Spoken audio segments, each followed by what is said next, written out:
جدید ٹیکنالوجی نے جہاں زندگی کی بہت سی چیزوں کو آسان بنایا ہے، وہیں بہت سی برائیوں کو گلیمرائز کر دیا گیا ہے۔ اس کی ایک شکل سگریٹ بھی ہے، جسے ایک نئی صورت دے دی گئی ہے۔ بیٹری سے چلنے والی اس الیکٹرانک سگریٹ میں نکوٹین اور کیمیکل سے بھاپ بنتی ہے۔ لوگ نادانی میں اسے عام سگریٹ کے مقابلے میں زیادہ محفوظ سمجھتے ہیں، لیکن ماہرین صحت اس خیال کو غلط قرار دیتے ہیں۔ تحقیق کے مطابق گزشتہ 5 برسوں میں ای سگریٹ استعمال کرنے والوں کی تعداد میں نمایاں اضافہ ہوا ہے، جو 29% سے بڑھ کر 40% تک پہنچ چکی ہے۔ خاص طور پر نوجوانوں میں اس کا بڑھتا ہوا استعمال ماہرین کے لیے تشویش کا باعث بن گیا ہے۔ ماہرین کا کہنا ہے کہ ای سگریٹ یہ ایک الیکٹرانک ڈیوائس ہے، اس لیے اس کے پھٹنے کا خطرہ بھی موجود رہتا ہے۔ ڈاکٹروں کے مطابق ای سگریٹ بلڈ پریشر، دل کی دھڑکن اور خون کی شریانوں پر منفی اثرات ڈالتی ہے، جس سے دل اور پھیپھڑوں کی بیماریوں کا خطرہ بڑھ جاتا ہے۔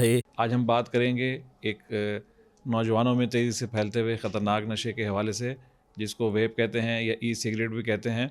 نوجوان سمجھتے ہیں کہ ہم نے سگریٹ چھوڑ کر ویپ کا استعمال شروع کیا ہے، جو کہ سیف ہے۔ ایسا بالکل نہیں ہے۔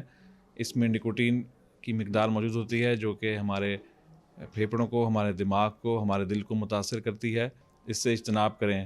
اور اس کا جو دھواں ہوتا ہے، یہ نہ صرف آپ کے پھیپھڑوں کو نقصان دیتا ہے، بلکہ آپ کے ارد گرد ماحول میں جو افراد موجود ہوتے ہیں ان کو بھی نقصان پہنچاتا ہے۔ ای سگریٹ کو نوجوانوں کے لیے پرکشش بنا کر متعارف کروایا گیا ہے، تاہم اس سے ہونے والے نقصانات کو نظر انداز نہیں کیا جا سکتا۔ ماہرین کا کہنا ہے کہ صحت مند مستقبل کے لیے ای سگریٹ سمیت دیگر نقصان دہ اشیاء سے اجتناب انتہائی ضروری ہے۔ اللہ پاک کے آخری نبی صلی اللہ علیہ وآلہ وصحبہ وسلم نے ارشاد فرمایا، صحت اور فراغت 2 ایسی نعمتیں ہیں جن سے اکثر لوگ دھوکہ کھا جاتے ہیں۔ ناظرین، اللہ پاک نے آپ کو صحت کی نعمت عطا کی ہے تو اسے غنیمت جانیے اور اس سے فائدہ اٹھاتے ہوئے نیکیاں اور بھلائیاں کرنے کی عادت بنائیے۔ وقت اور صحت دونوں کی قدر و قیمت سمجھنا، دونوں ہی کی حفاظت کرنا اور دونوں ہی سے بھرپور دینی و اخروی فوائد حاصل کرنا ہی عقل مندی ہے۔